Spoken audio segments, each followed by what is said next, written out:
Everybody ready? All right, due to some technical difficulties, call to order is at 7:07. And why is it much louder? I guess we'll hear. Turn the volume up Oh, when we were trying to figure it out. all right. How about now? That's good. Up a little bit more? Okay. All right. Can we get a roll call, please? Steve Schneider, present. Ollie Miller, present. Rose Pleasant, present. Melissa Schneider, present. Trisha Feldman, present. Thank you. Any additions or deletions to the agenda? I do have an addition to bills payable. I wrote it on there though because I had already printed and was in the midst of copying them when I was handed it. So it is our annual bill for the copier services for $227.38. And I wrote the new total down too. So, and then a deletion, we are going to remove the facade, number 3 under finance, because I don't have everything needed for that. So That was for the facade quote.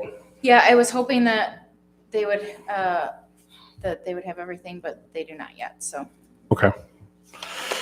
All right. And then just a little meeting housekeeping before we start. We've now integrated a sign-in sheet for anybody that's visiting. So if you could put that in there as public.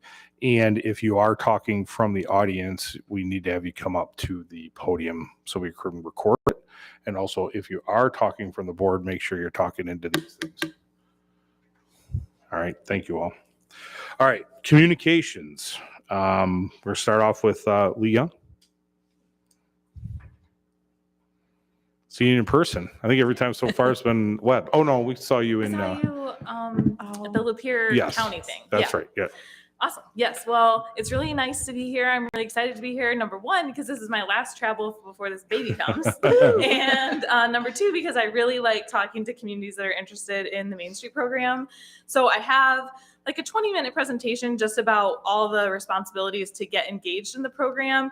And then I invited Jim Alt, the executive director from Lapeer Main Street, to talk about the process from his perspective and then also some of the benefits. And then we'll take some questions and things like that. But this can be very informal. If you have questions while I'm going through the presentation that come to your mind, just feel free to ask. Perfect. All right. So our program really exists to help communities develop Main Street districts that attract residents and businesses, encourage local investment from property owners and business owners, and then build community capital. And what we mean by community capital is just building ownership into your local district. We have 4 main levels. So right now you guys are at level 1.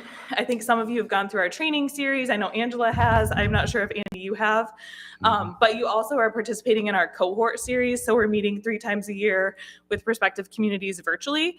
And so I know Angela was at the last one, maybe even the first one, to talk about the things that you learn at the training and answer questions and talk about challenges. After the training series, there's 2 different homework assignments, which I'll talk about in a little while. You have to complete those and turn them into me to be considered an engaged level.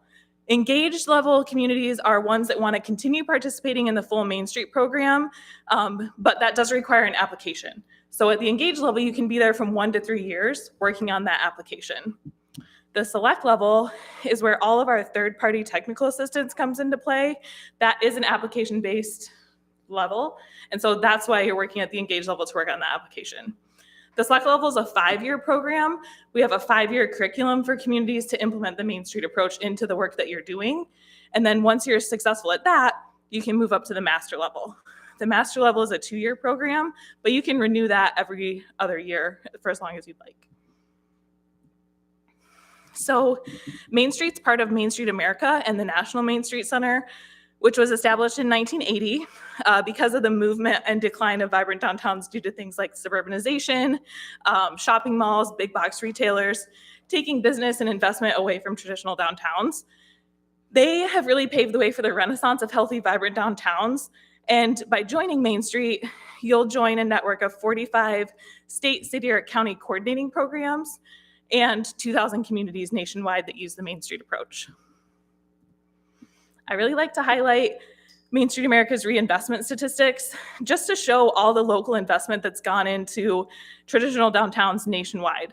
So $6.25 billion, 7,000 new businesses, a net gain of jobs of almost 30,000, 10,000 buildings being rehabbed.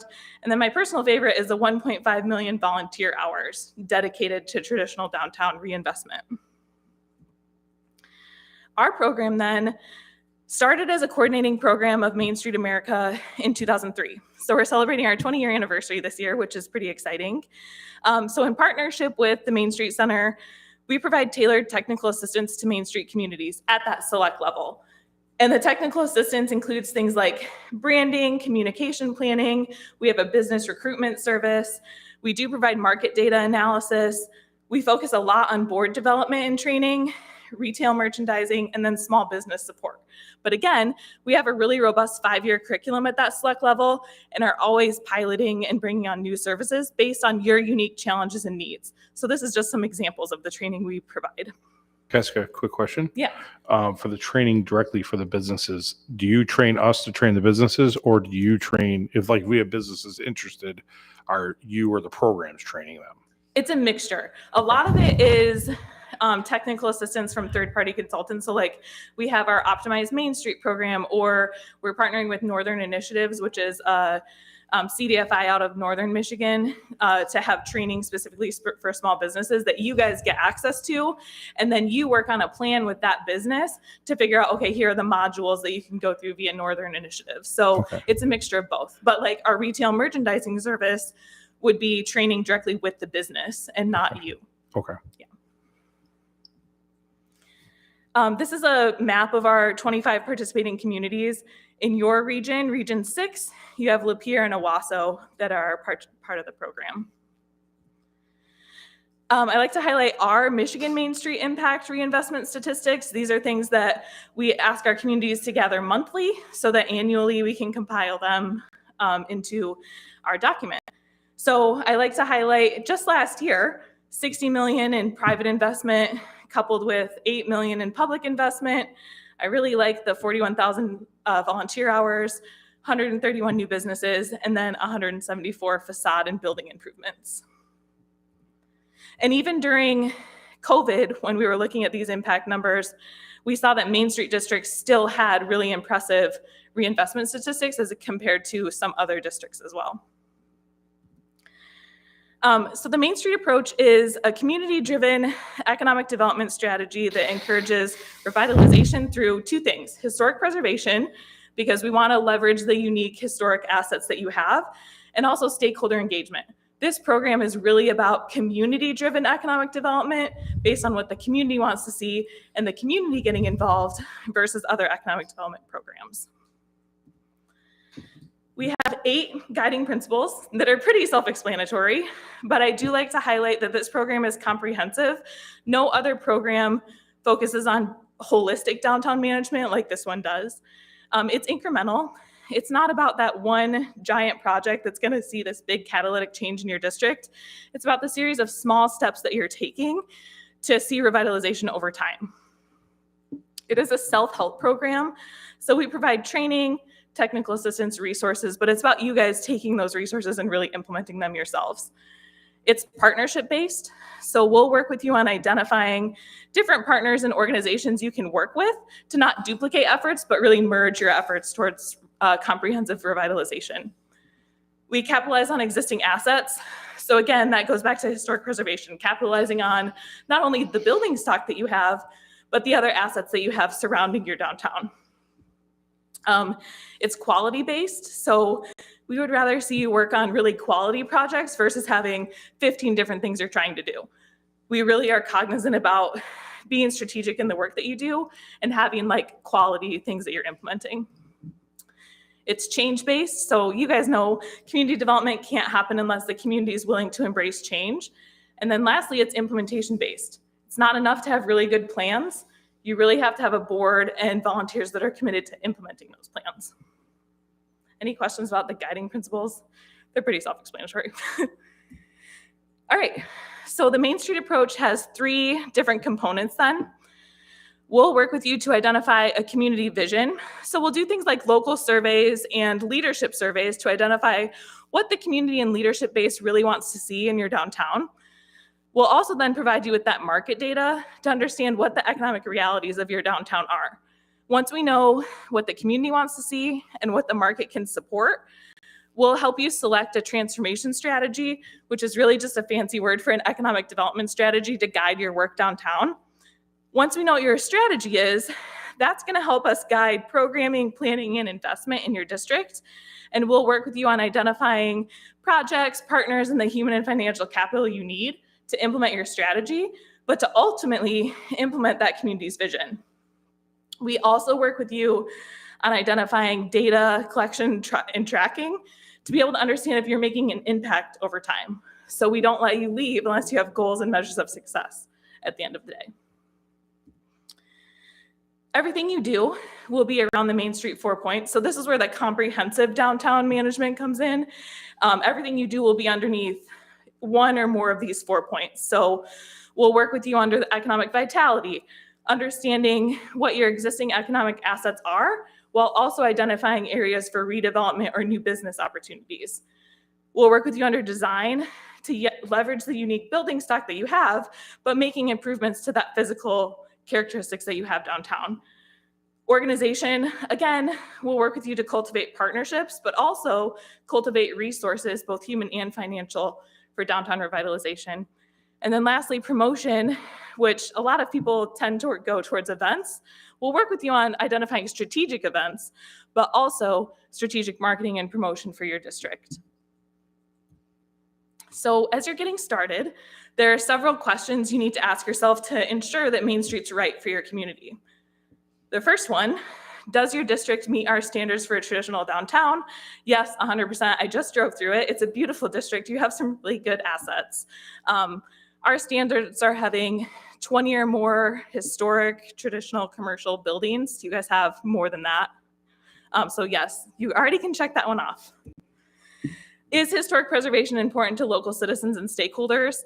I think everyone that sits on a DDA board is interested in preserving the assets that you have, but do you have other partners in the community that are also interested in historic preservation? Is downtown revitalization a community priority? I think yes, but that's another question that you would want to ask. And then, do you want to leverage human and financial resources in support of downtown? So Main Street is about really not only taking the budget that you already have in the DDA, but finding other human and financial resources to support the work that your organization's already doing. And then, do you want to work with public and private sector stakeholders to build broad-based community support to, again, leverage the work that you're doing and build off the work that you're doing? Do you see any sticking points in those couple of questions? Do you have a historic preservation, like a historic district commission or anything like that, historical society? We have a historical society. Okay, perfect. And it's downtown, right downtown. It's Yeah, right I saw the downtown. museum. Yeah. Yep, Cool. and that's them. Awesome. All right, so as you're engaging in Main Street, as you're going through the training series, as you're going through the engage level, these are the goals that you'll want to consider. We'll work with you to familiarize yourselves and key stakeholders in what the Main Street approach truly is.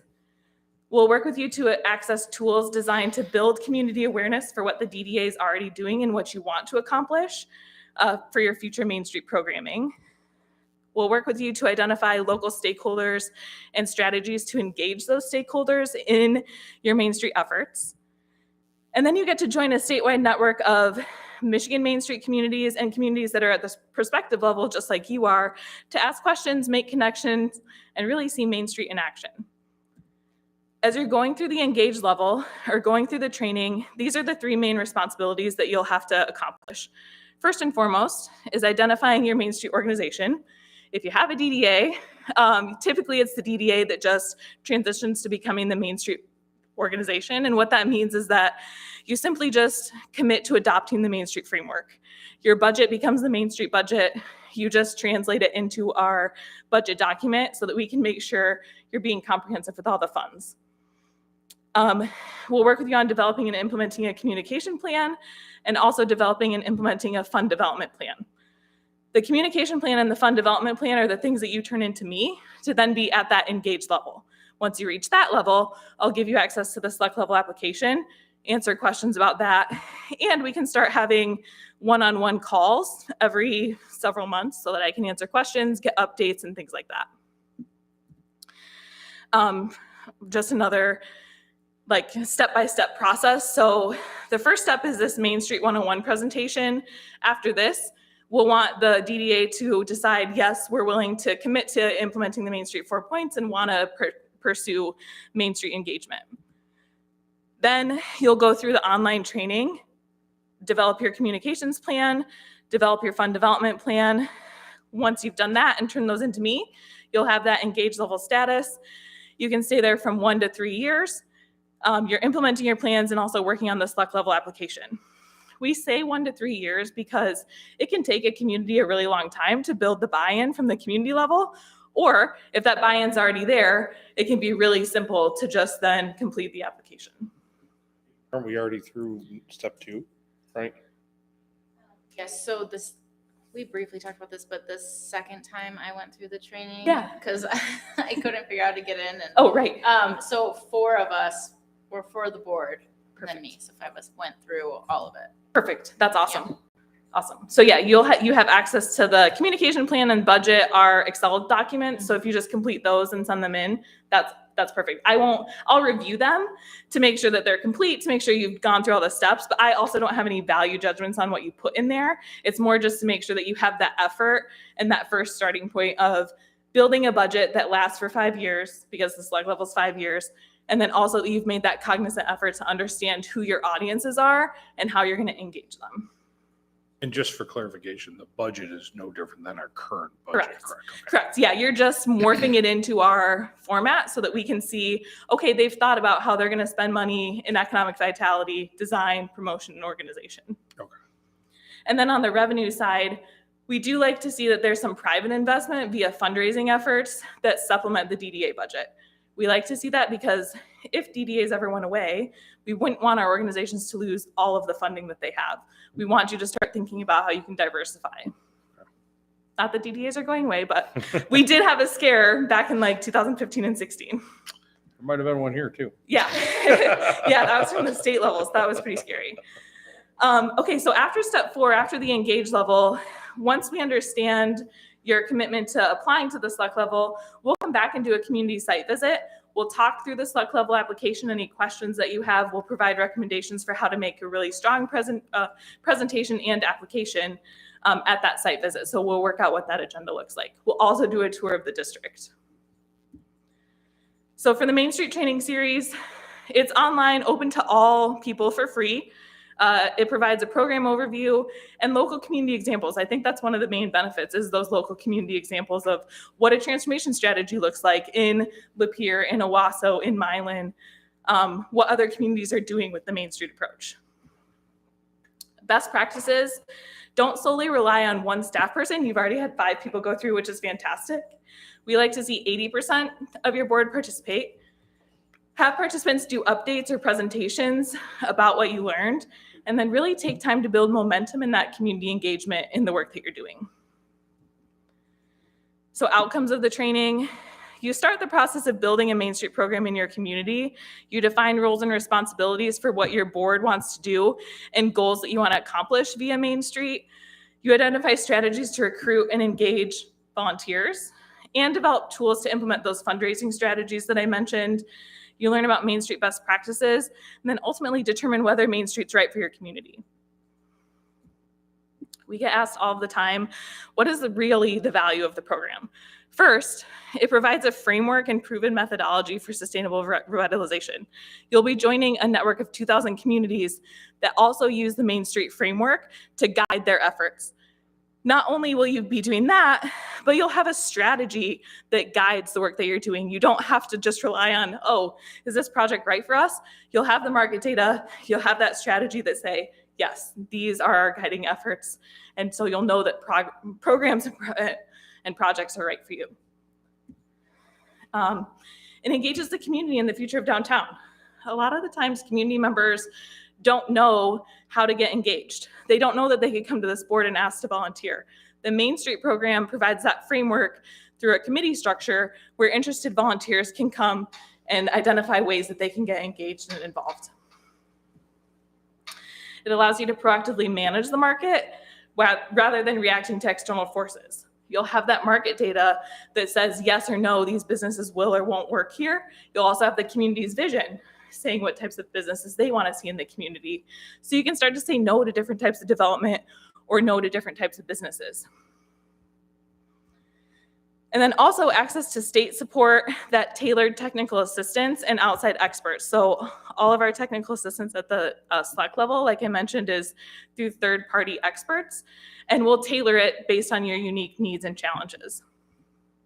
And then also access to a national network of communities and resources, which I think is one of the biggest benefits.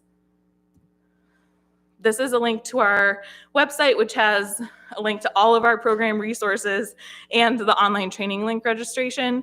But do you guys have any questions about the program before Jim comes and talks about engaging in the program and also some of the benefits he's seen?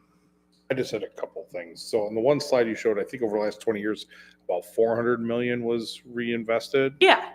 But it looked like just in 1 year, it was 60 million of it. So on average, it's usually 20. Why the big uptick? Is it because more are starting to get into this, see the benefit of it? Or, do you know the metrics why that is? You go down a little bit. Yeah. I think it's, right there. Yeah.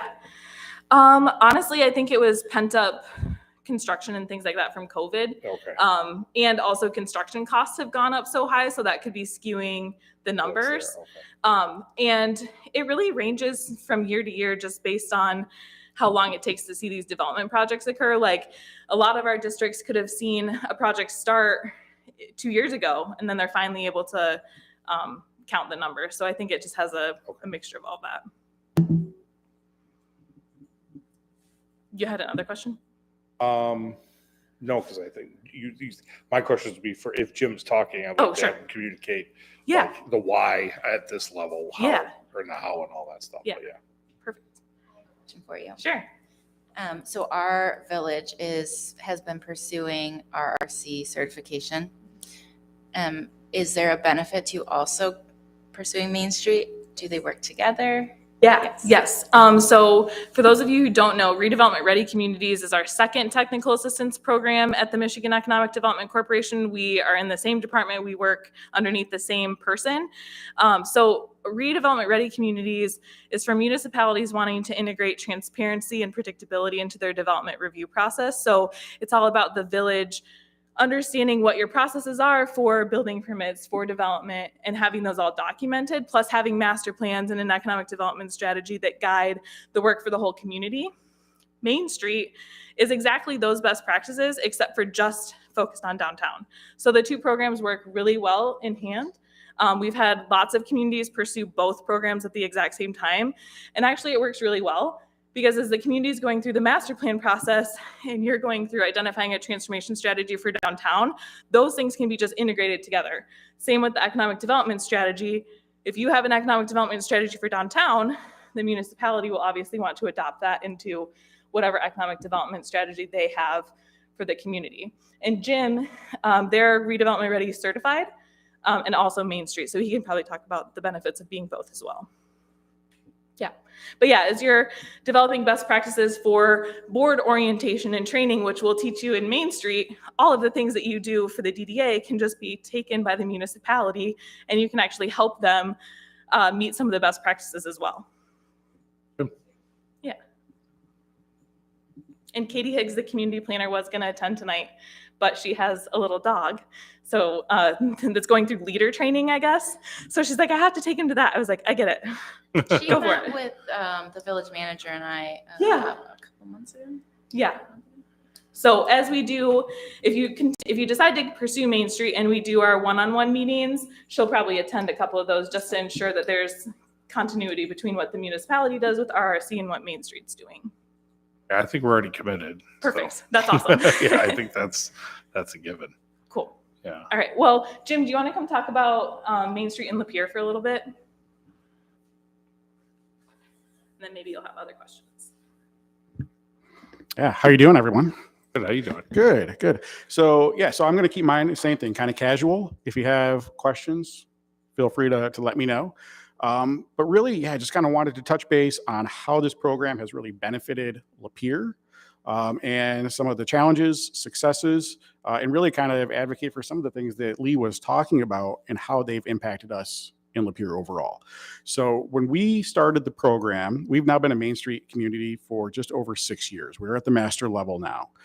When I started with the DDA, which was just over 7 years ago, in Lapeer, we were at about 30% vacancy in our downtown. We had a lot of empty storefronts.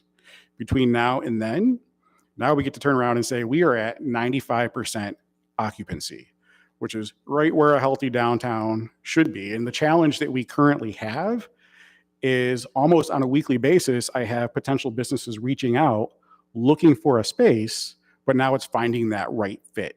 You know, maybe they need 1,000 square feet and we only have a 500 square foot space. So it's finding those fits for us. So just in filling our downtown and making it a vibrant community, it's been a great program. Now, Lee kind of touched base on getting like the stats, the data, the impact, and that is really kind of, I think, been one of the most valuable things for us as a community. Every year they do what they call an impact report, where we look at how many new businesses have opened. In Lapeer, like I said, we've had over 30 new businesses open in the last few years. Last year alone, we had 8. This year, we've already had 6 open in our downtown, with a couple more opening. Also, with that impact report, we build up to it using a community survey that looks at when does the public want to shop? What days of the week? What days of the week do they want to shop Monday through Friday? What days of the week do they want to shop on the weekend? And also what time? And then they break it down to what kind of businesses, what kind of retail, what kind of dining do you want to see? What kind of events, activities? That's all information that we are able to collect. And then we can take a proactive approach that Lee mentioned to filling those spaces in our downtown. So our public said we wanted to see ethnic food. We were able to take that, and now we have a Mexican restaurant and we have a Thai restaurant opening. They mentioned they wanted to see more entertainment options. Now we have an arcade that just opened in our downtown. We're able to use that information to kind of help build, the type of downtown we want to see and what we envision. One of the things Lee touched base on also is looking at the transformation strategies for your community. So when Lapeer started with the program, we adopted family friendly as our transformation strategy. 5-year goal was what can we do to get more people coming to our downtown? Those measures of success being just seeing more people down on the street, seeing more people in our businesses, seeing those vacancies, being utilized and filled up. And after 5 years, we're able to step back and say, you know what? Our events last year alone brought over 15,000 people to the downtown. We're at, like I said, 95% occupancy in our downtown. So we're filling those. We're checking the boxes on the types and styles of businesses that the public wants to see. And so we look at it and be like, all right, you know what? Family friendly has been quite successful. We've met our measures of success. So this past year, we adopted arts and culture as kind of our guiding strategy. We're working on utilizing or putting in place a vibrancy grant that we were able to get because of the Main Street program, $20,000 grant. So with that, we've added new entrance signs to our downtown. We just put up 4 new murals in our downtown, and we've got 1 more coming. We've got some new garbage cans coming. We've got some chess tables coming that'll go downtown. That'll add some more seating down there. And we're actually going to do, which I'm kind of excited about for our social district, an actual painted border that will look like street art to define the district area. Now I just need the weather to cooperate so we can put that in place. And that was just one of the grants we've been able to get. Now Lee mentioned like business support opportunities.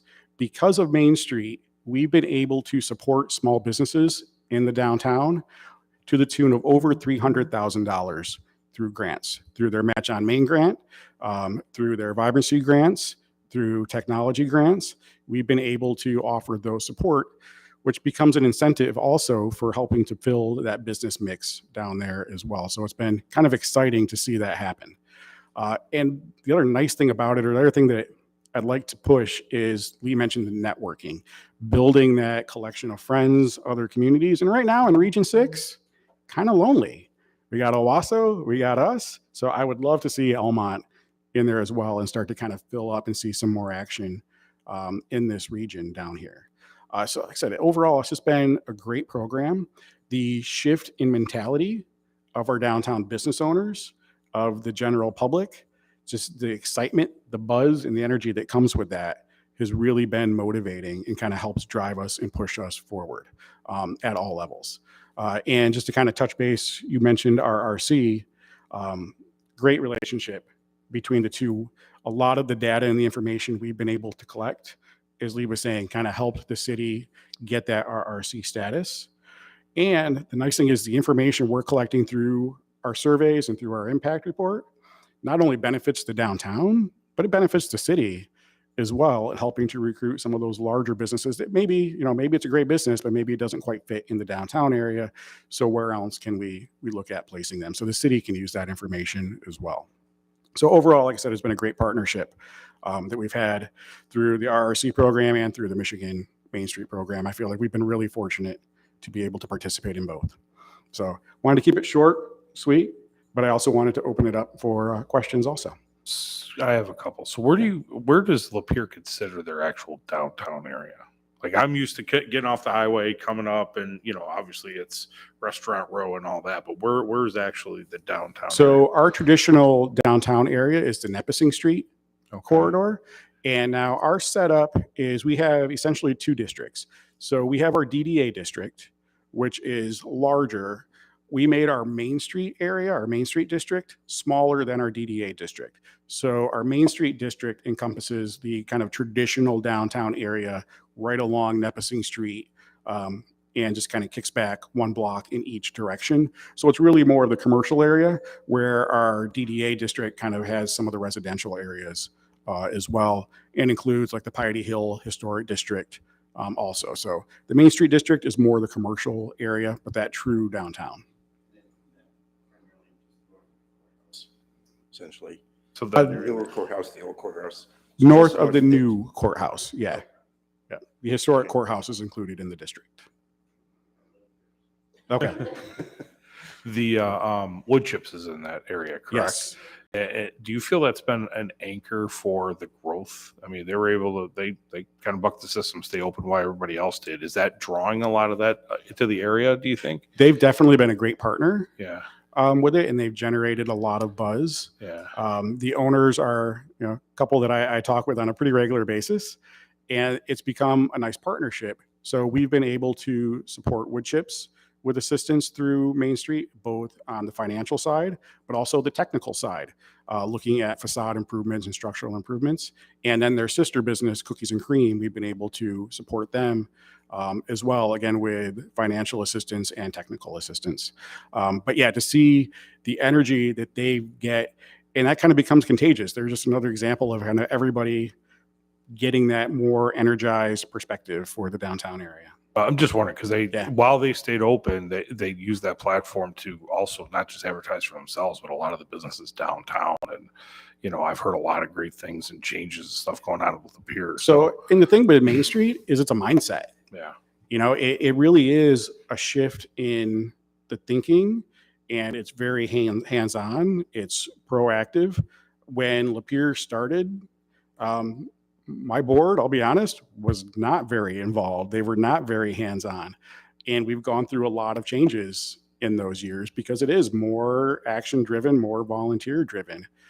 So yeah, it is changing that mindset, and that goes across the board, from the board to the public to your business owners and even your property owners.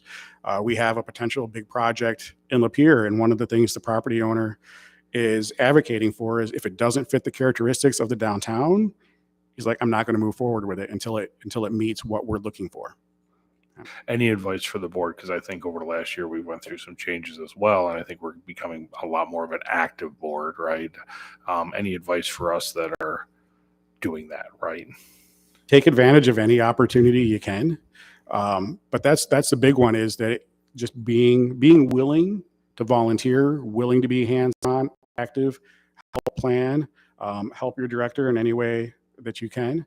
and take advantage of those training opportunities, not only through Main Street, but maybe through the Downtown Association or through the MML, anything that comes up, just to kind of better yourself and build your own education. Don't be afraid to utilize those. And then also don't be afraid to reach out if you have questions with any of the neighboring communities. Feel free to reach out and ask also. And that one report showed 2,000 national. How many are in Michigan? 25. Okay. Yeah. And honestly, since you do have the new board members and that momentum, like capitalize on that now, because a lot of the times, like Jim mentioned, we're working with boards that have been long-standing boards, and so we have to change their habits. You guys don't have those bad habits. You're working board members. That's what Main Street really wants and needs. And so you already have that one leg up over other communities that are having to kind of change that mindset already. Yeah. Right. One thing I will say about the Main Street area is I'm not sure how extensive your DDA is, but when it comes, you probably learned this during the training, is that we'll want to see that Main Street area be just focused on your traditional downtown. That still means you have the fiduciary responsibility for the whole DDA.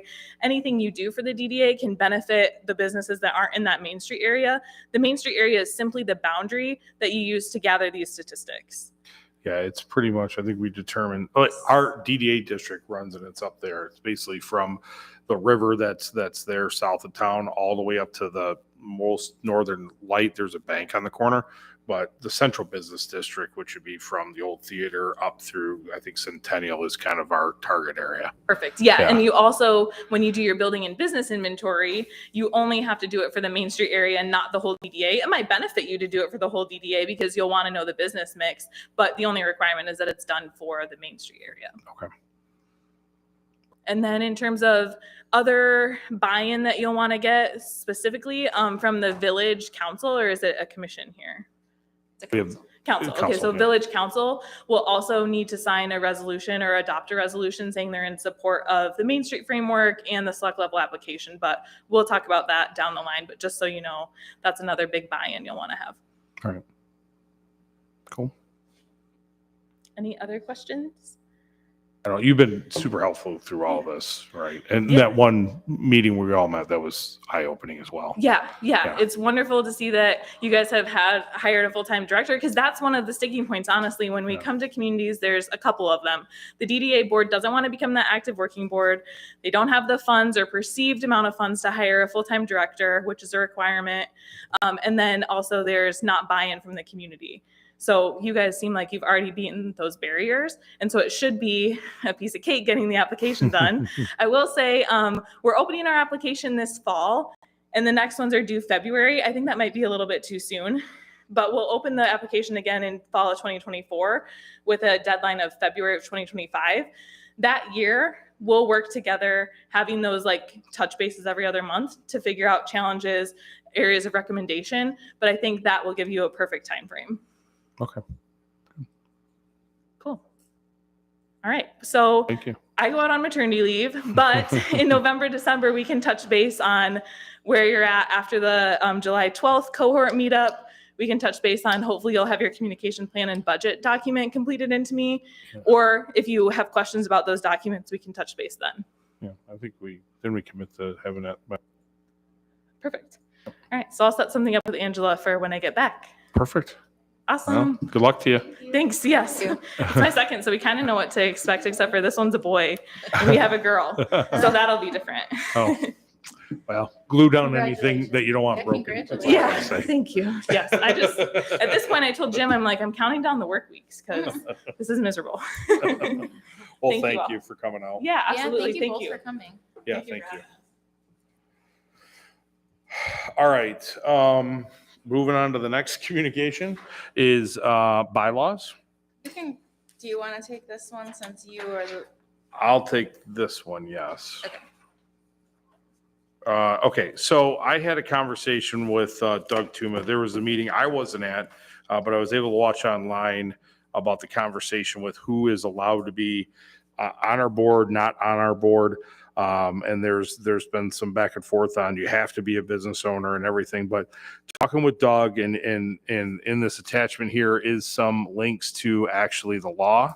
And basically what he said is out of our 9-member board, only 5 have to be actual business interests. The other 4 could be township residents, village residents, people who have interest in furthering the board out.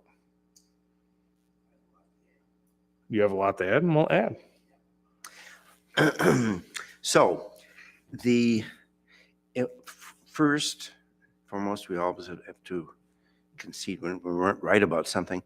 I was not quite correct from the standpoint that I indicated, as the minutes indicate, that the composition of our board and not permitting somebody who's not a village resident was set by statute. Not really. The statute doesn't say somebody can live outside the district, but it does indicate who can be on. So therefore, it's discretionary to the DDA board if they want to put somebody from Utah on, whoever. Just doesn't make sense. And the standard has been for all DDA board members. What's in that statute? Have an interest in property located in the downtown district, or officers, members, trustees, principals, or employees of a legal entity having an interest in property located in the downtown district. So that has been the standard in the past as to all DDA board members, which because they weren't the greatest DDAs, but yeah, because they usually wouldn't do much in the way of participating. So there's that.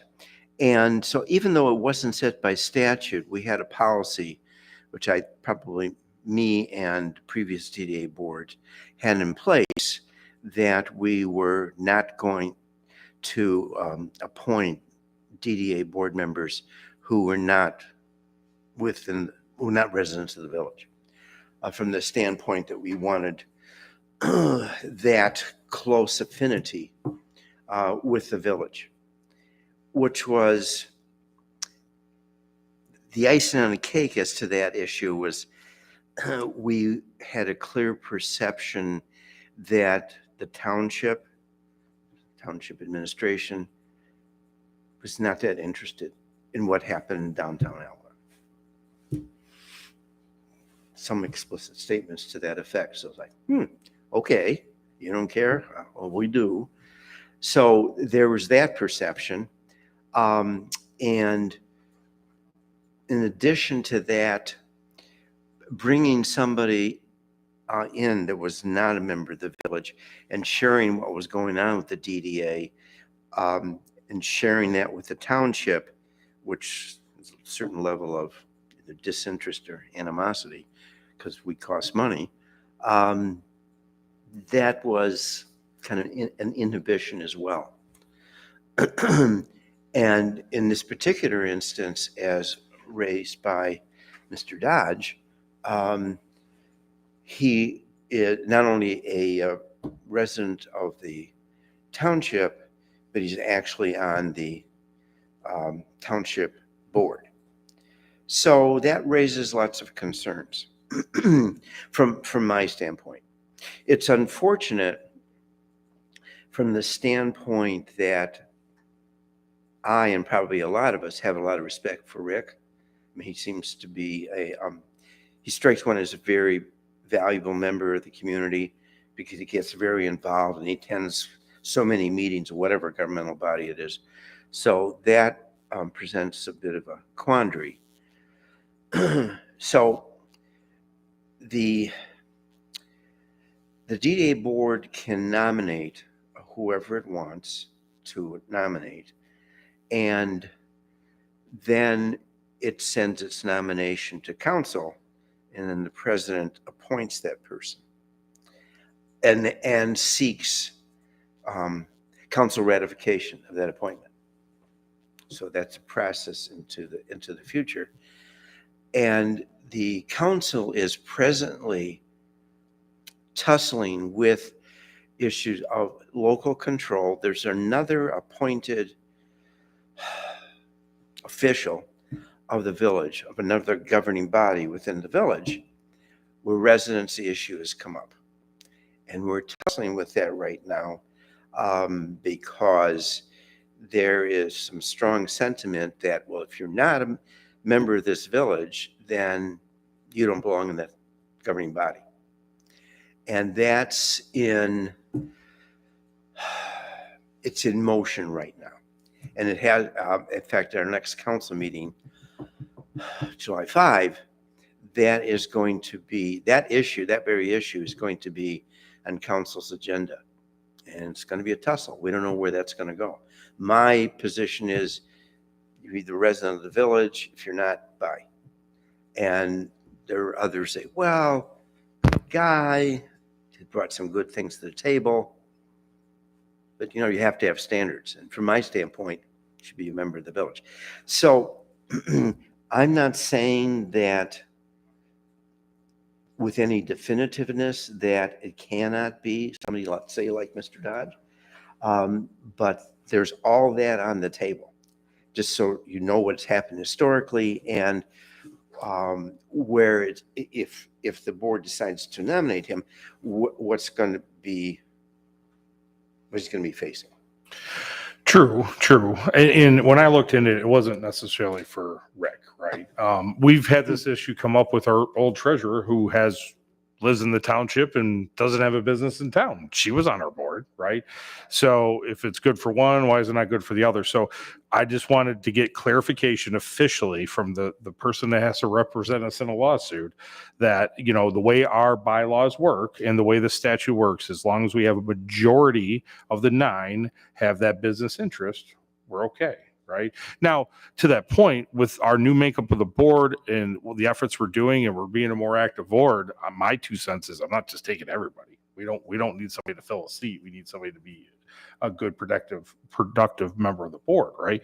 So I think people would have to be choosy, no different than we're choosy with a DDA director, right?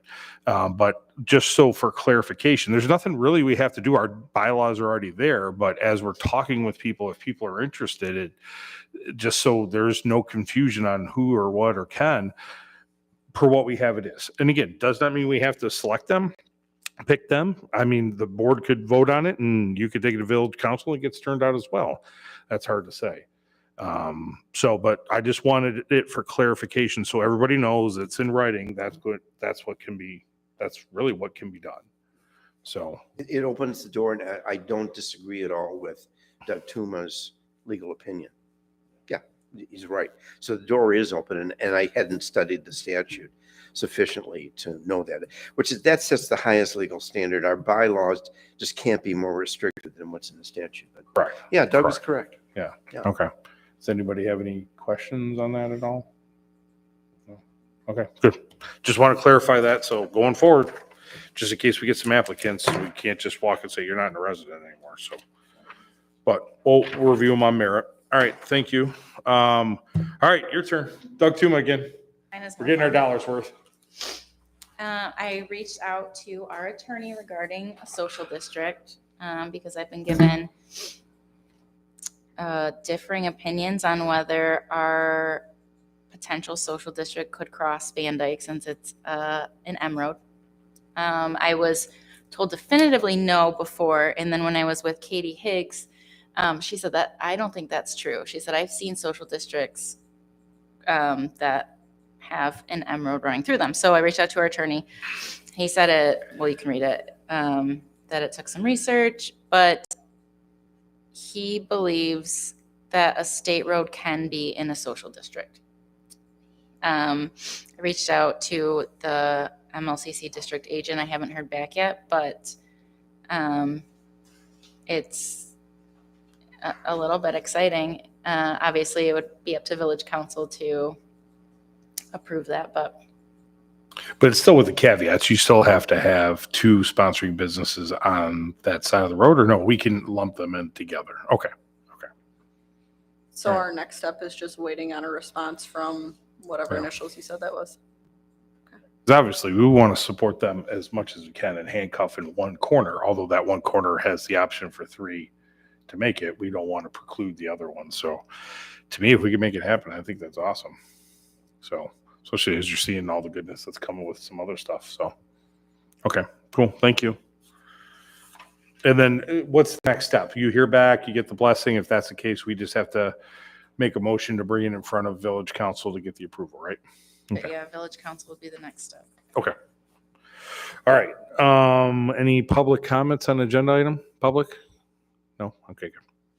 Can we get can we get an approval of the consent agenda, please? So moved. All right. I'll second. All right. Any further comment? All right. All in favor? Aye. Opposed? All right, that passes. We need to look over the minutes for May 24th, and we're gonna need an approval on that one as well. I've reviewed, appear to be correct to me, so I'd make that motion. I'll second. Any further comment? All in favor? Aye. Opposed? All right, that passes. Thank you. All right, moving on to bills payable, and you will see handwritten in there, there is another charge, the 227.38. So the total is $5,007.88. And unless anybody has any questions or wants some, more clarification on it, we'll need an approval. And by the way, the ducks for the Jeep night were, I think, a success. I didn't know we can get a square duck, but we did. Motion to approve approvable or bills payable. Second. First, oh, Krista. Sure was. Krista. All right. Any further comment? All in favor? Aye. Opposed? All right, that passes. Pay the bills. Treasurer's report. May's revenue and expenditure, please. Right, so you have it in front of you. It's all pretty, there's nothing out of the ordinary. It's been going super well with Kim. I'm nearly out of the loop. It's so much easier having Kim do everything. I'm not gonna lie. But yeah, does anyone have any questions on anything? I mean, I can certainly answer questions. I have a quick question. It's more of the partnership now going with Main Street. We're using the village to handle all of our billing. Is there anything special we're going to have to do? No. Okay, good.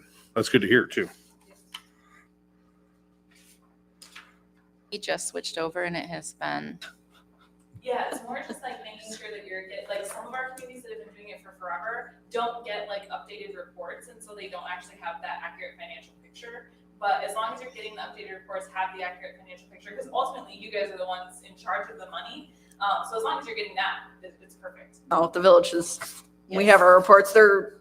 It's night and day It's difference. wonderful. And not to discredit the LEC, they did a great job. Oh, yeah. In the old adage, garbage in, garbage out. This has been amazing. So if anybody, if someone could make a motion.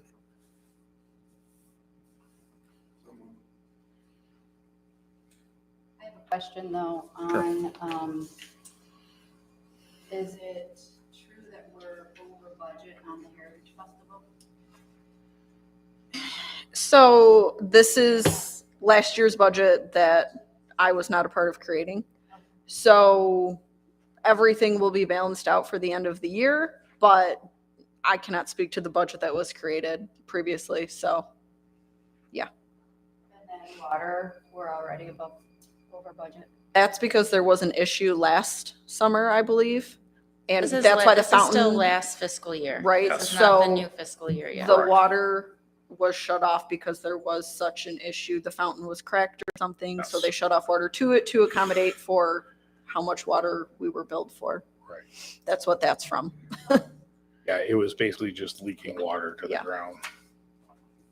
And then we are also over budget on amenities, fixtures and banners. Again, because I was not a part of creating that budget. There are things that were left out of it. So like, Haven't been amended. This is not the amended budget Yeah, yet, this because is not this is amended. May's, and we Yeah. amended the budget. We're approving, the amended budget didn't go into effect until after the village approved it, the beginning of June.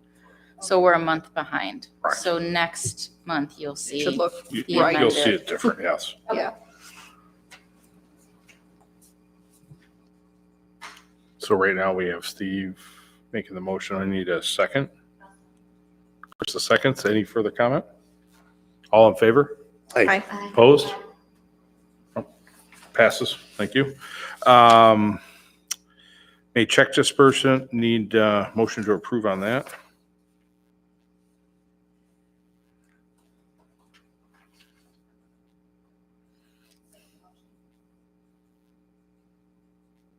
second. Who made the motion? Krista. Krista. All right, and you were the second also? Any further comment? All in favor? Aye. Opposed? All right, pay the bills. Or write the checks, or that was, yeah, Written. never mind. We already paid them, never They're mind, go done. ahead. All right, director's report for I June. also stuck Oh. in DPW's report just from the village council packet in case they have a DDA section on there and what they've done for us. I think a lot of my stuff is on the agenda for tonight, but we already talked about Heritage Festival at our Heritage meeting. The clock downtown was painted. If you've not noticed, it's gorgeous. Our new trash cans are in. The class of 2023 banners were hit. I heard from parents and kids that were so excited to see them, so that was fun. The tables, if we're looking for outdoor seating before Heritage Festival, the lead time is 6 weeks. So we're gonna have to make those decisions soon.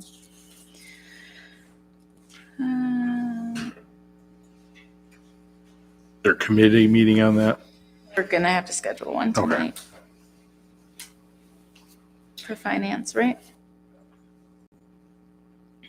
Thought we already talked about it and no, never mind. Just On the kidding. tables? I thought it was on the agenda. My bad. You're fine. It's Go. in the packet, the Okay. quotes. I just, It's not on our agenda though. no, it's under discussion. Okay. But if the board would like to make a motion with a set limit, that would be even better. Okay. Yeah, I really think that's it. Jeep night was awesome last night for there being Canadian wildfires. We had a lot of people, and Amy texted me this morning and said she can't wait till the next one. So Awesome. yeah, it went good. Rustic Bluebird wants to do one every week.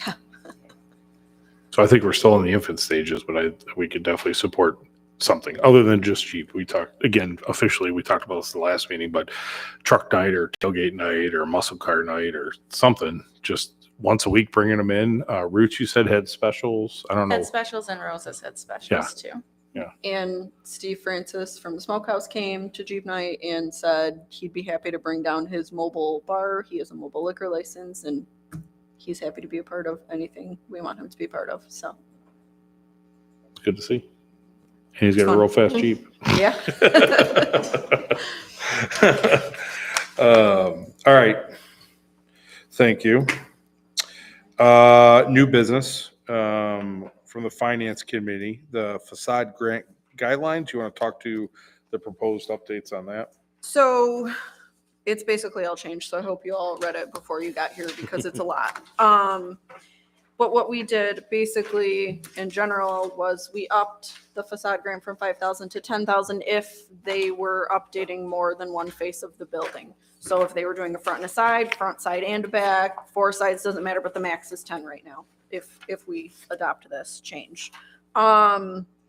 We changed the requirement to seek approval before they get started. Now it's seeking reimbursement after it's all been done.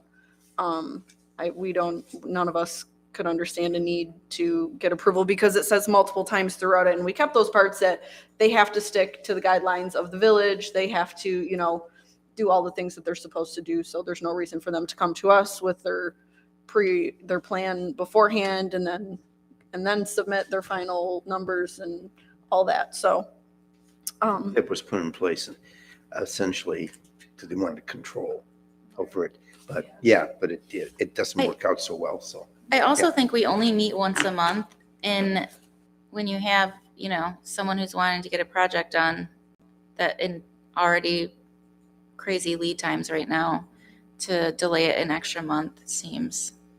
absolutely. do we make any other big changes? That was really it. Yeah, I think we just simplified some of the wording, took out a lot of repeat stuff that wasn't necessary. Yeah. Does anyone have any questions? We made it a little more cohesive because all the different sections had different, even though the main guideline said you could only apply once every 10 years, under the individual sections, they all had different years. So we just, Everything is 10 years because that was what the general guideline that's what was as the, well. yeah. Yeah. So we, So we're changing that. yeah. My personal take is it flows a lot better. It's a lot more pleasing It's, on the eye, and it seemed to be a lot more self-explanatory as you go through it, yeah. which I liked. The other one was like overcomplicated. It Yes. took 5 pages off when we, Did it take 5? yeah. I have a question. When somebody applies for the facade grant, are they given this first? These are 2 different ones, correct? So one is the guidelines, like, I don't know why they had it in 2, but I kept it in 2. And then the other one One is is like the the application. explanation of the program and one is the application. And the So application has the same guidelines, but it just is 2 it one. says, it talks about the public right away. So is that just the front or does that include the back too? Because with us putting in there, I don't want them to get discouraged. If it's only the front is the public right away, if they're doing, it kind of seems confusing because now that we're including facade improvements on the back and the side. So number 3 says only facades abutting public right of ways are eligible. This includes side and rear facades. So from what I think, it's anything you can see from the road or the parking lot. I don't know what would, I honestly don't know A lot what of would be parking is in the excluded. back too, like their parking lots. So I'm just want to make sure that people aren't, not doing improvements because they think that you can only do improvements that you can see from the street.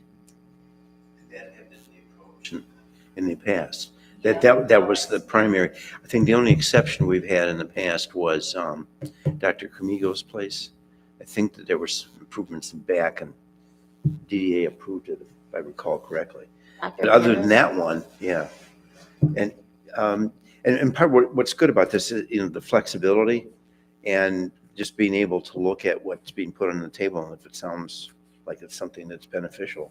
I don't know, if it doesn't Village. seem confusing to you guys, then that's fine. To me, it wasn't. Okay. It's the way I look at it. I mean, if you take a look at like where Evolution was, now you could do a front and back, Yeah. or like Roses, they could only do a back because that's all they have Yeah.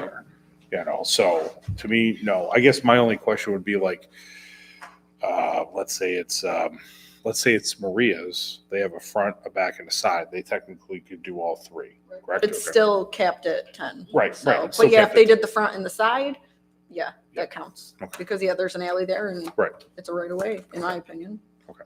Right. I think it gives us a lot more flexibility, and it's still our discretion on what, meets our guidelines, and it says several times that the DDA has the right to, refuse, but I was going to say, because we're opening up to now, it's not apply first and wait for approval. You could really start doing it before it opens the door where if you're not following the guidelines on your own or whatever, we can't be held accountable or reliable or Right. to that standard. This is a much better program. Committee that worked on this did a fantastic job. So if you have a business that changes ownership, then you can't apply for the facade grant if the previous owner has received one in the last 10 years? Per building every 10 years, Okay. no matter who owns it, yes. But it also states that any improvements that received this grant must stay with the building as well. Like if they did a grant for an awning, that awning has to stay with that building, even if they sell it, get a new tenant, whatever. I'm just wondering, like, let's say like you have something that changes from, one business where it's, food and then it's changed to like retail or something and they want to change or they need something on the outside that might, I don't know, like signage and stuff like that. So to that point, let's say, remember the old one that used to be European Deli? And let's say we paid to have them put a banner that said European Deli. Well, now that business is Good Grounds. Yeah, So does that throw a Should it be curveball changed into that? to building owner slash Owners. tenant every 10 years? I don't, it's at our discretion or something. That's, you bring up a good Mhm. point in that regard. I mean, let's say we did the offset cost for something like that. We don't want to make them have to keep that forever or for 10 years. It's a change of circumstances, and it seemed to me that it should be discretionary So we're, with this board. If the circumstances call for it, it seems to make sense and it's helpful, and we don't feel we're being taken advantage of by the building owner, whatever, that it should be on the table. I like flexibility. So, Right.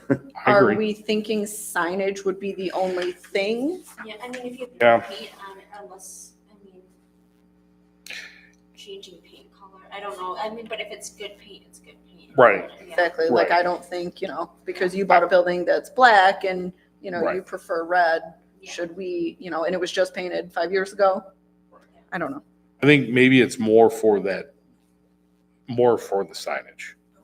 Maybe because signage is maybe signage, we just don't put that cap on it. Maybe signage is something that could be done for multiple owners. So we'll need to go through and change. No, it's fine. oh, don't be That's- sorry. That's what we're all here for. No, we never thought of that. It's a good point, though. It is. Yeah.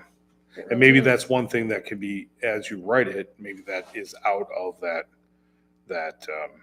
bounds. Even maybe awnings too, because especially if they do a custom, maybe there's a wording and there is as far as for custom awning in that regard. I think maybe we could just put something more flexible in the general requirements about once every 10 years. If we put something like, at the discretion of the board, should, I don't know, ownership change or something. I can think of better Would wording. but- ownership or branding need to change, maybe? Something like that. Titling change. Well, yeah, we can work on that. Do you want to bring it back? Yeah. I don't think it's any rush at this point either, especially if Good Grounds doesn't have theirs together. They're the only pressing one. If So- everyone's good with everything else, then no, I just want to make sure, because they had, them and also Toth is doing Chickies. They're doing brickwork and they wanted to know if they could apply for a facade grant. So if we agree to meet next month and have this finalized, they could then apply backwards Right, well, and they Right. can. under the new rules. Right, and if we approve it at our next meeting, and then we can approve those, if they have them ready for the next meeting, we can approve them at the same meeting, correct? No, absolutely. I Yeah. just want to make sure that this is going to be In general, approved, because yes. if, I don't want to I don't want to tell anyone, Right. you don't have to apply before you start the work, and then, So why doesn't they somebody do. make a motion to do a conditional approval on the new facade grant with an update to that verbiage? That way we have that official, so you have no problem telling them. The rest of it stands, Thank you. it's just that. So if someone could make a motion along those lines, that would be I will helpful. make a motion to conditionally approve the new downtown facade improvement program with the condition that we update the verbiage regarding funding, sign, and potentially awning changes more than once every 10 years if the owner or tenant changes. Got all that, Tricia? 'Cause I don't think I can say it again. I'll go to you too. I'll Support. second that. Support. Oh, Good, good. Well, Steve beat you. Yeah. All right, any further discussion? All in favor? Aye. Hi. Opposed? All right, passes. So now you could kind of tell them what's going on, why we're doing it. All right. Ooh, I lost my agenda. and number 3 was removed, so. Yes. Let's see. So we knocked out 1 and 2 with the first one. Yep. All right. All right. Moving on to masonry quote for the dumpster corral. You want that's yours, right? That's mine. I think we talked about it last meeting. The dumpster corral is just deteriorating. So I reached out to as many masonry people as I could find. 3 gave us quotes. Mike's Masonry did not give me enough. He texted me a price. He didn't give me an official one yet. He said he could, but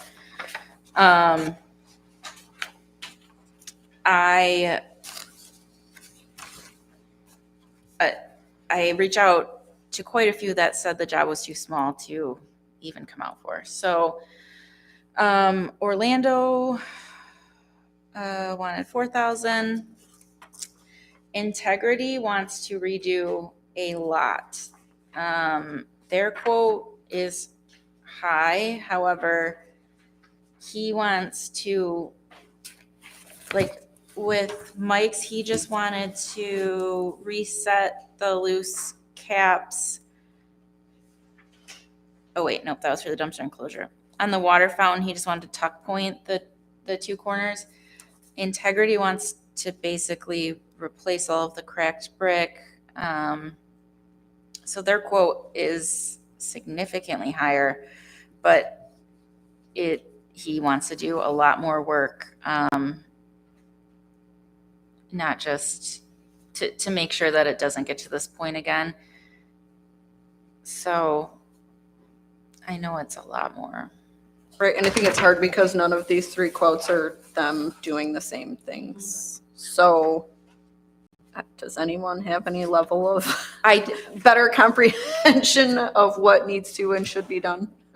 So to that point, the one from Orlando, I don't think is out of scope between what do we got, 4750, about between 1950. My only thing is I'd like to see what that was broken down. Like how much do we have into the fountain? How much do we have into the dumpster? To compare quotes, to Yeah, I be can honest. ask. Because I'm guessing it's not imperative. It's been eroding for a while. Do we have to get it done now? No, I just mean, have to get it done before winter. Right. To get on someone's schedule. And I mean, Orlando is right in town, too, so Right. that makes it easy. Mike's Yeah, I is in just- Armada. Yeah. Integrity is in Emily, so. I mean, this one here is half the cost of the others, but I'd like to see again how it's broken Right, down. yeah, but I don't feel like the cheaper one is doing as much as the other 2 Right. are. He's not. He's Right. definitely not. And he said the fountain, he would. When I talked to him on the phone, he was not enthused about doing the fountain, to be honest. Not in like a bad way, but just in like it really wasn't his forte. That's what I'm trying to figure for these 2, that's what I'm looking at. Like that one, there's not a lot there. This one there is. This one's 750 higher. This is just says fix and fix. Okay, but this one's a little bit more descriptive on what they're actually going to fix. So for us to truly compare apples to apples, I think we need a little bit more information. But maybe I'm looking at it. That if these 2 are doing the same exact thing, then one quote's just $750 less, correct?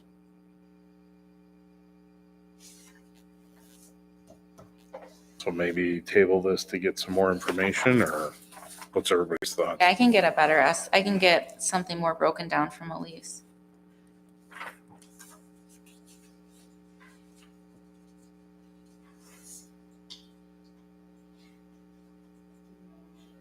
No.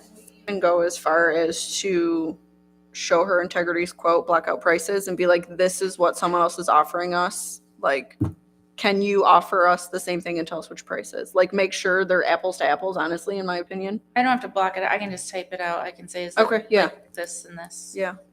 This is what we need done for the fountain. This is what we need done for the Um, dumpster Oh, well, enclosure. And because it's small enough, we didn't have to do a bid package or any of that stuff, right? Yeah, okay. I just want to make sure we're not going in the wrong direction.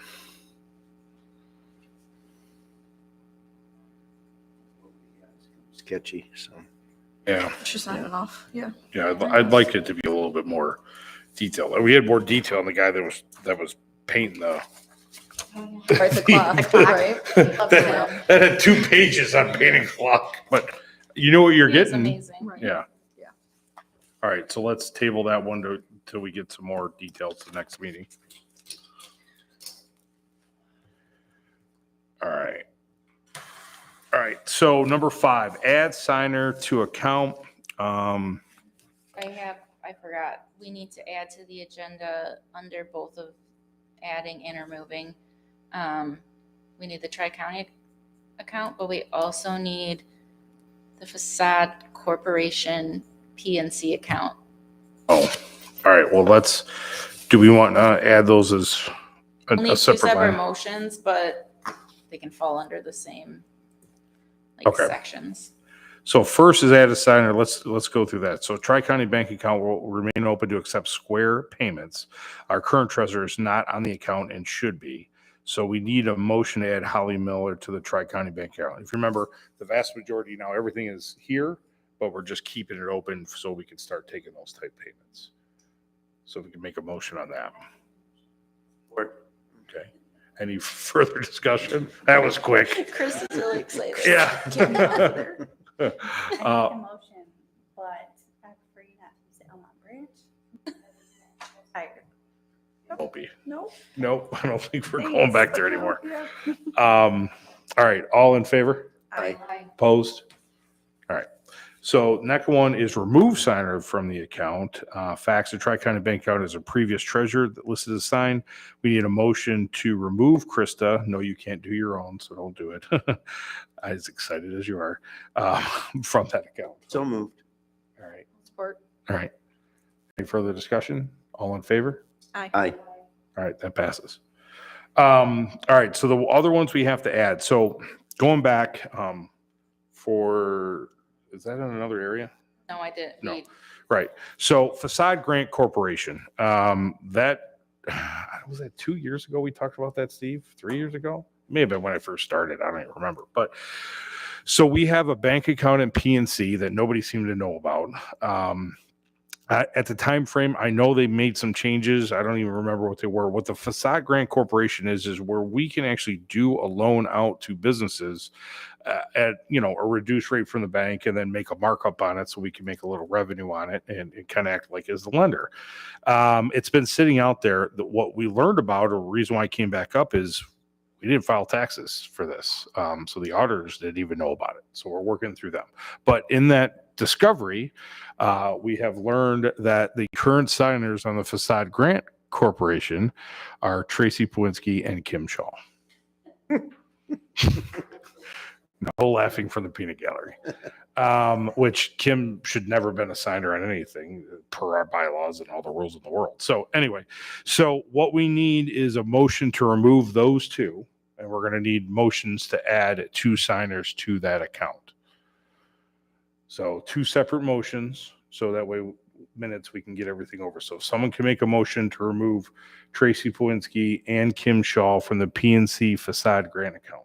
I will make a motion to remove Kim Shaw and Tracy Pawinski from the PNC Facade Grant Corporation account. Second. Any further discussion? All in favor? Aye. Opposed? All right, that passes. All right. The next motion, again, we need to pick 2 people. One should be the treasurer, but we need to pick 2 people. I cannot be on it.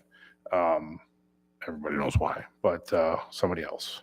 Would it make sense to have Steve on it since he's on the other account as well? Not to sign you up, but I'm handy. Should we Yeah. make another trip to the bank together? Yeah. Yes. I would think so, but Let's have a day. And Yeah. check with every branch that the bank has.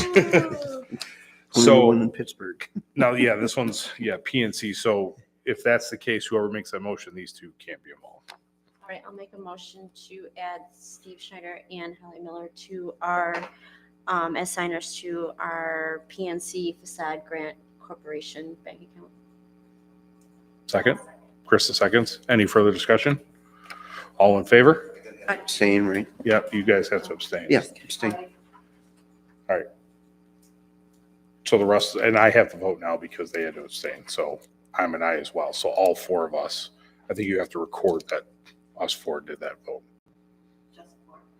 And then Yeah. me and Steve are Steve abstaining. had to abstain Oh, okay. Yep. Got it. because generally I don't vote. It's just the board. You're allowed to vote. I know I am, but generally I don't have to. Okay. But I'm usually the tiebreaker, right? Right. But in this case, I have to vote because of the numbers. Okay. All right. All of a sudden it says B events. Yeah, there's nothing under it. Okay. All right. Sorry. All right. Discussion. We kind of went through Jeep bike night. Should we do old business first? That seems flip floppy. Before discussion. Am I wrong? Okay. Let's do old business first, then we'll get into the discussion. Old business first. Trash cans. Kind of went over that already. Yeah. So they're out there. They're pretty. They're black and not green. That I've never seen so many people And not excited rusty. over trash cans Oh and my text goodness. messages. was the best day of my life. DPW had them out 20 minutes after they were delivered. They were Yeah. just as giddy as I was.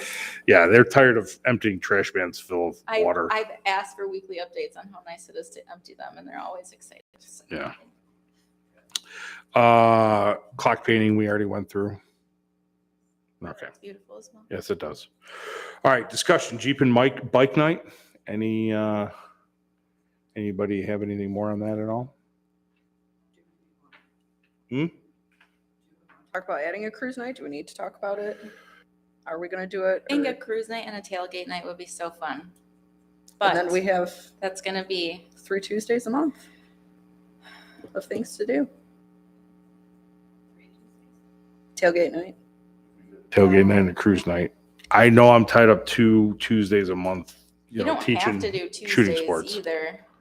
I think you should keep Honestly. it for the mantra. Okay. And it's easier to roll off the tongue and people just get used to it. They just know it's Tuesday. What's the third? Jeep, Cruise Tailgate. night, so Cruise like and- hot rods. Oh, okay. And I then thought you were referring tailgates, to trucks. bike night. I was like, isn't But- that Right, Sunday? bike night's Sunday. bike Yeah, night technically is the fourth event. Yeah, yeah. I will say though, Tuesdays I do have school board meetings once a month, so that's just Schedule them around that. Well, we just want to make sure at least there's a few from the board. You know, I get not everybody can make every one. That's and we okay. can definitely.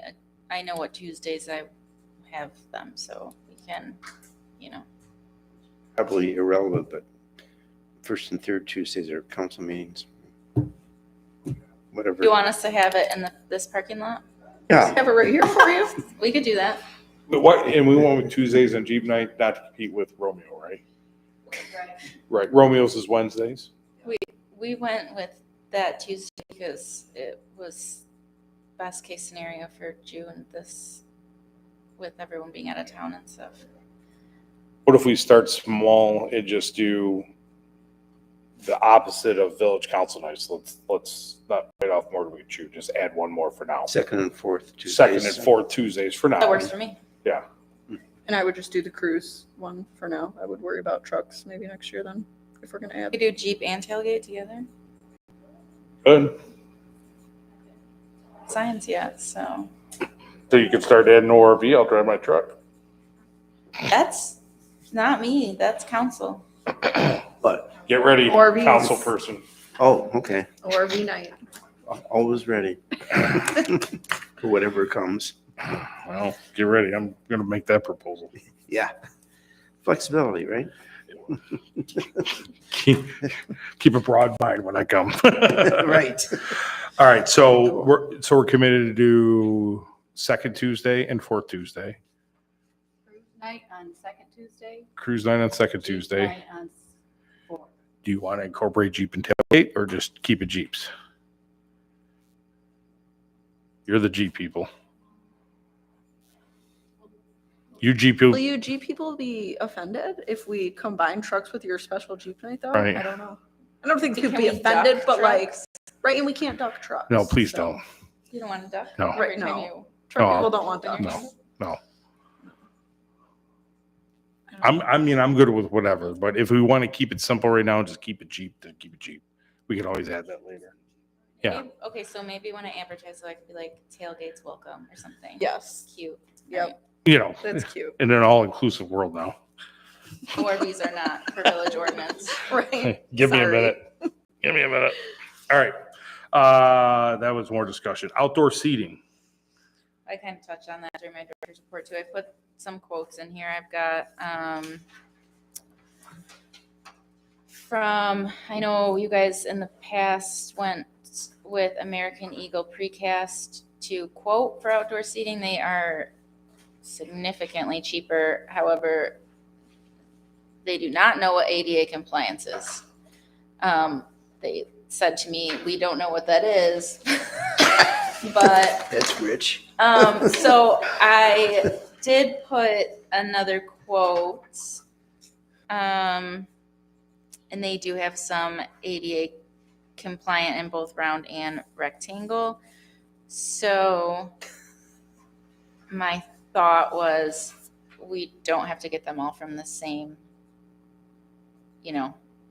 company. If we wanted to get a couple from American Precast and then an ADA compliant one from somewhere else. But So question, do they have pictures of these? We could look and go, wait a minute. They might not know what it is, but I would have to. they do have imagine. pictures, and it is not, I do not think that the way that the benches are built in leaves enough room for a wheelchair. in Do they between. make rectangular tables or just round only at? They're all just American? round. I do have, I think, did I send?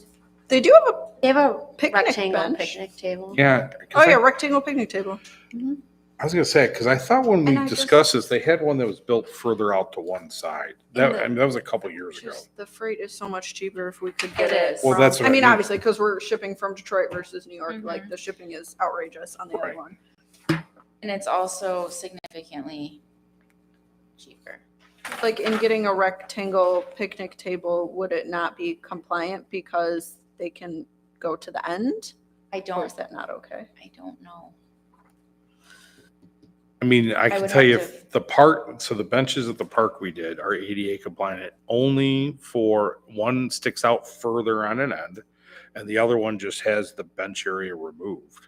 So like, the one that's there has no bench on the one side where you normally have the flat. That's removed. Then we have a couple of them that are just sticking out another 2.5 feet, again, to get a wheelchair under it. That's what I'm wondering. I mean, as long as if they have an offering that doesn't have that, I would think that would work.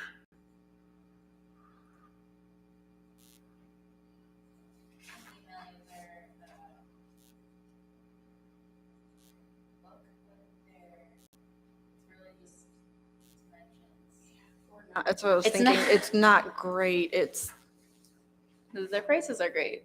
yeah. but I wonder if we could get a hold of them and ask them to send us like actual pictures. I'm sure they have inventory sitting wherever, in the Or I was warehouse, just saying, whatever. if they have inventory, Right, can we take a field trip maybe? right? And go That's what I'm look. wondering. Worst case, like obviously I don't want to drive to Detroit if I don't Right. have to, but if we could get pictures via email, that would be great. If not, I guess we need to make a field trip maybe and go look at them.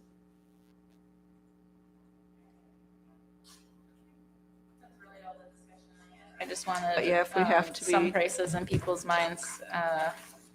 I've also heard potentially that the village might be interested in buying some benches or something for Burley Park, potentially. So we could include them in there. And I think there is like a level where the more you order, the more shipping goes down. And American. Yeah.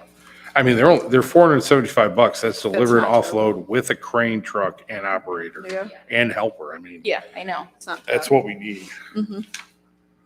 All right. My 2 cents is, and pictures are one thing, and I know it's Detroit, but if people are willing to road trip, I don't have a problem going down there if you want to look at it just to kind of scope it out if they have a display area. I agree. But for us to kind of get this done for Heritage, we have to vote on it next meeting, July, in hopes to get them there by then. Correct? Okay. All right. All right. That would be pushing it. All right. Yeah. Well, let's make it a point to go between then and bring it back to the board. And okay. All right. All right. Next one, correspondence from Nash, Flanders, and Associates. So that is the letter regarding the potential lawsuit on the billing with yard services over, and I'm not sure who brought up the issue, checking the difference in pricing because they didn't feel that it was a full how much snow fell, right? I did, in their letter, they basically are actually now willing to settle, not charge us for all the late fees because, they had our checkbook, but so they're willing to accept $500. Along with that is they attached some pictures, a forecast, another forecast. They're using the terms forecast here. This one here, it doesn't really say if it is a forecast, but ironically, can you go to that website? And this is what I brought up to the attorney. Couple things. Oh, and then there's a picture. This picture was solicited off a post on Facebook asking people for pictures of the storm that occurred on the wrong date. Then they fixed it to the right date. And I can't even read it. So Someone's picture from who knows where and Correct. taken at what date, because there is no. So do me a favor. So this is the National Weather Service. So when we were going and people had the issue with, did we really have that much snow? We got billed for 8+. So scroll all the way down. So you got to bypass, see all this data here, keep going down. Keep going. You got to go through all the data to get to the picture that they submitted. They didn't submit the data, right? If you go back to the data and you type in 48003 and the nearest weather station is Metamora, it's the last one on there that says 7 inches recorded. Okay? Underneath the 8 inches, right? The picture that I shared, opposite of this to the attorney, actually is not only time stamped, but actually has a coordinates to it. This is, again, off Facebook. So basically his stance is it's a frivolous lawsuit. The other thing that he took exception to is in here, they said they would also go after legal fees, which is not in our contract. He said that's a bullying tactic, and they can't actually go after that because we don't have that in the contract to settle that. So that was his words. So basically, in the conversation with him, it was a great conversation again. His suggestion again, which was the original suggestion before, was just ignore it. This also came late too. This came after the day that they said that the day we had to respond was expired by the time we got the information. It was 5 days late. So technically, they even missed their date that they gave us. So his recommendation was just to ignore it and move forward. If we choose not to ignore it, if you want to settle, or as he said, throw him a bone, $5, $10, $100. But his recommendation is just kind of ignore it. I did ask him, hey, if this went to litigation, what would this cost us? He said it would cost the DDA probably about $1,000. It's going to cost them about $1,000 to get maybe $500 back. Well, I did discuss this with Mr. Tuma as well, lawyer to lawyer, and we basically agreed on the position that the DDA board was taking. Number one. Two, I was in court this morning where Mr. Nash, it's some kind of landlord-tenant case going, whatever, and how much you charging an hour? The judge asking it, $350 an hour. Okay, it's gonna be a lot more than $1,000 to actually pursue it. So if you're an idiot, okay, yeah, let's litigate it. My sense is they're not going to litigate. And in any event, it doesn't make any sense. It would just be out of, I don't know, vengeance, something silly like that. So I'm in accordance with what the chairman just said. It's like, no, if they want to start suit, start suit. The other comment he made is technically they would be in breach because per our contract, every time they do a push or plow or whatever, they're supposed to reference exactly how much snow fell. Other than just saying this, other than saying it was within the thresholds, they should have some sort of recorded information.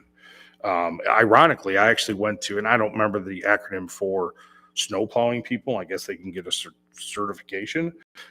If they take that course through that company and get their certification, which maybe they are, maybe they're not, it actually provides them that data. So that way, when you do billing, there's no question. When you give your bill, here's your proof, right?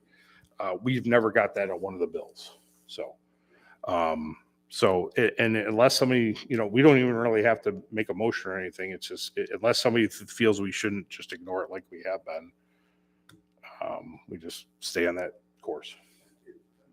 Standpoint, I think the DDA board's on solid ground. And every issue they raised, we had a solid defense. The board had a solid defense, so no. And if they want to litigate, let's litigate it.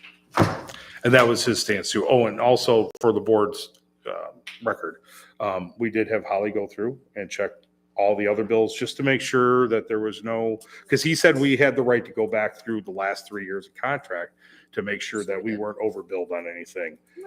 And she went through those just to verify it. So this is the only one that came into question. Other than that, I lost my agenda. That's it. Anybody have anything for the good of the group before closing it all?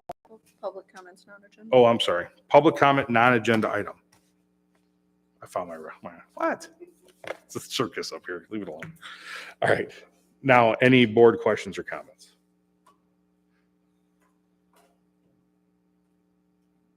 No? Everybody good? All right. Everybody have a fantastic 4th of July, and we're going to adjourn at 8:43 p.m. Thank you all. Thank you for coming. Appreciate it. Before 9 o'clock.